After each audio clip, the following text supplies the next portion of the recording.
A golden retriever refused to leave the hospital room where a stillborn baby lay motionless. The doctors said there was no hope, but what happened 10 minutes later left everyone speechless.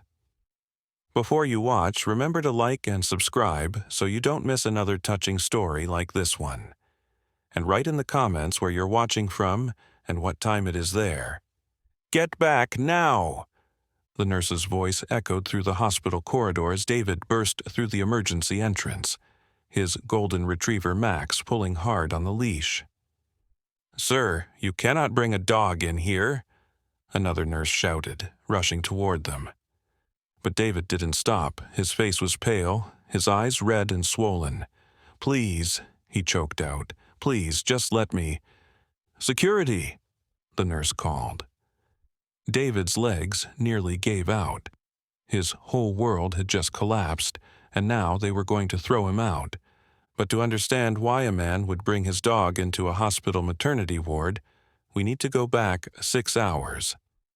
That morning, Max wouldn't leave Sarah's side. The golden retriever pressed against her legs in the kitchen, whining, a low, anxious sound David had never heard before. "Max, what's wrong with you?" Sarah asked, trying to move around him. But the dog planted himself in front of her, blocking her path. "David," Sarah called, "Max is acting really strange." David came downstairs. "Max, come here, boy." The dog didn't move. His eyes were locked on Sarah, his body tense. Then Sarah gasped. "David!" Her hand flew to her belly. "Something's wrong." The pain hit her like a wave. She doubled over, crying out. Max barked, sharp, urgent, desperate. "Call 911, David yelled, rushing to Sarah's side. The ambulance arrived within minutes. As the paramedics loaded Sarah onto the stretcher, Max tried to follow. "Sir, the dog can't come," one of them said. "Max, stay," David commanded.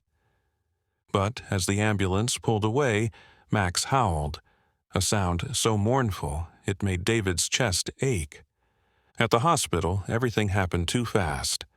Doctors rushed Sarah into the delivery room. David waited outside, pacing, praying. An hour passed, then 2. Finally, Dr. Chen emerged. Her face said everything. "I'm so sorry, Mr. Hayes," she said quietly. "We did everything we could." The words hit David like a physical blow. "No," he whispered. "No, that's not—" "There was a placental abruption," Dr. Chen continued gently. "Your son's heart stopped during delivery. We performed resuscitation for 10 minutes, compressions, oxygen, everything, but we got no response. His body temperature dropped critically low. I'm so sorry. We've done everything we could." David couldn't breathe, couldn't think. "Sarah?" he managed to ask. "She's stable. Physically, she'll recover, but—" Dr. Chen's voice broke. "I'm truly sorry."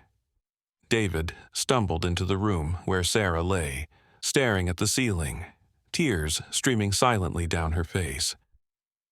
On a small table nearby, wrapped in a white blanket, was their son. So tiny, so still.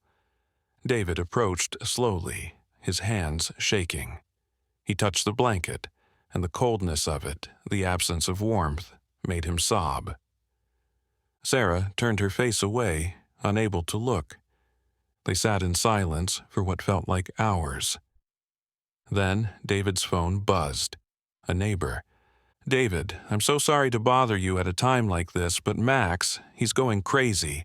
He broke through the screen door. He's trying to get out. He won't stop howling. I don't know what to do." David closed his eyes. Max. The dog knew. Somehow he knew. "I'll be right there," David said. When he got home, Max was at the door, pacing frantically. The moment he saw David, he ran to the car. "Max, no," David said. "You can't." But the dog barked, insistent, desperate. David looked at Max's eyes. He'd never seen the golden retriever like this. "You want to come with me?" David asked, his voice breaking. Max barked again. David didn't know why he said yes, didn't know what he was thinking. But 15 minutes later, he was walking through the hospital entrance with Max on a leash, which brought them to now, nurses yelling, security approaching. "Please," David begged. "Please, just 5 minutes. My son, he's—" His voice broke completely. The head nurse, an older woman named Margaret, stepped forward. She'd seen the devastation in parents' eyes before. "What room?" she asked quietly. 304, David whispered. Margaret looked at security. 5 minutes, she said. Then the dog has to go. David nearly collapsed with gratitude. He led Max down the hallway. The golden retriever wasn't pulling anymore. He walked with purpose, his nose working, as if following a scent only he could detect. At room 304, David hesitated. "Sarah's in there," he told Max, and our baby." He opened the door. Sarah looked up, her eyes widening. "David, what, Max?" The golden retriever walked straight past Sarah's bed. He went directly to the small table where the baby lay, wrapped in white blankets. Max's tail, which had been still, began to wag slowly. He sniffed the blanket, then very gently, very carefully, he nuzzled closer. "Max, no," Sarah started. But David held up his hand. "Wait." Max placed his head next to the baby's tiny body. His warm breath stirred the edge of the blanket. Then he did something that made both parents freeze. He licked the baby's face. Gentle, tender. Then he whined, that same anxious sound from this morning. He nudged the baby with his nose. Once, twice. "David, make him stop," Sarah whispered, tears streaming. "Please." But David couldn't move. He watched as Max pressed his warm body against the baby, whining softly, continuously. 10 seconds passed. Nothing. 20 seconds. Still nothing. Max whined louder, nudging more insistently. 30 seconds. 40. "David," Sarah sobbed. Then a sound. Barely audible. A tiny gasp. Everyone in the room froze. Max's tail started wagging faster. Another sound. Stronger this time. The baby's chest. It moved, just barely, but it moved.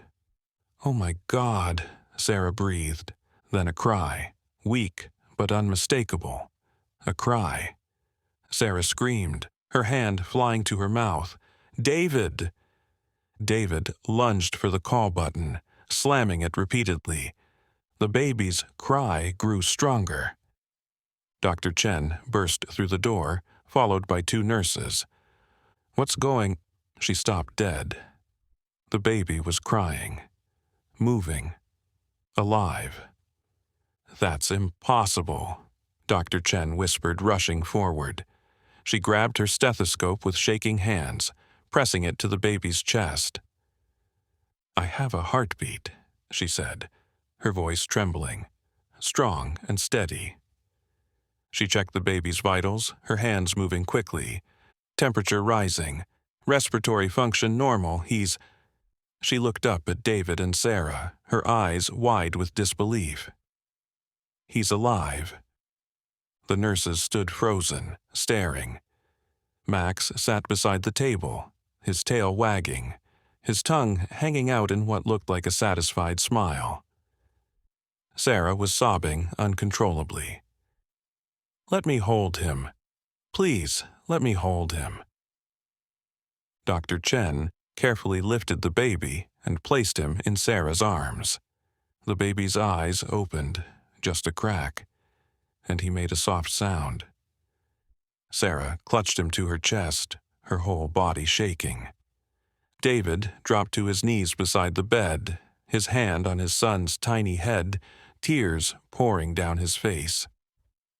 Over the next hour, more doctors came. They ran tests, checked vitals, examined the baby from every angle. All the results came back normal. Perfect, even.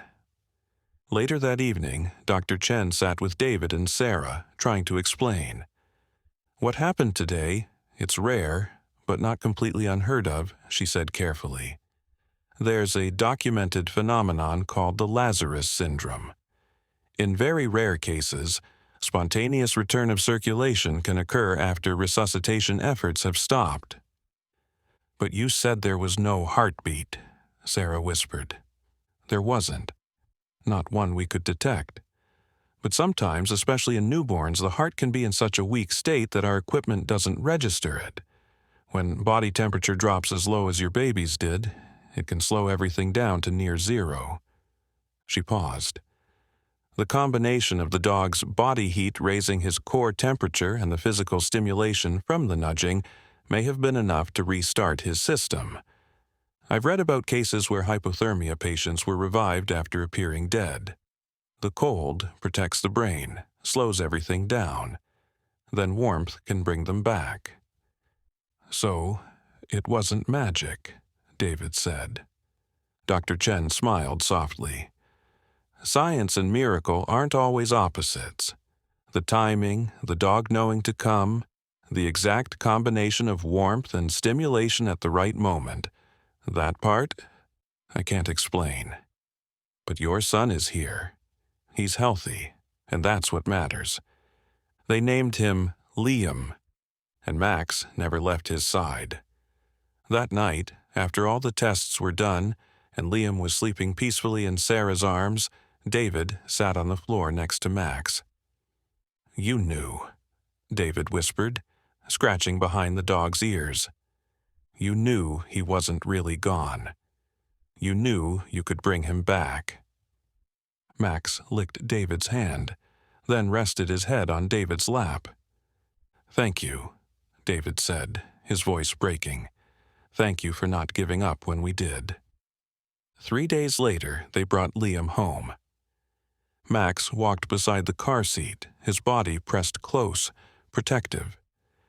In the nursery, they set up Liam's crib, and right beside it, they placed Max's bed. The golden retriever never slept anywhere else. Every night he would rest his head on the edge of the crib, watching, listening to every breath Liam took. As Liam grew, Max was always there. His guardian, his protector, his savior. The doctors called it Lazarus syndrome, a medical anomaly, but David and Sarah knew the truth. Max had refused to give up. When everyone else had accepted the impossible, when the doctors had called it, when hope was gone, Max had refused to believe it.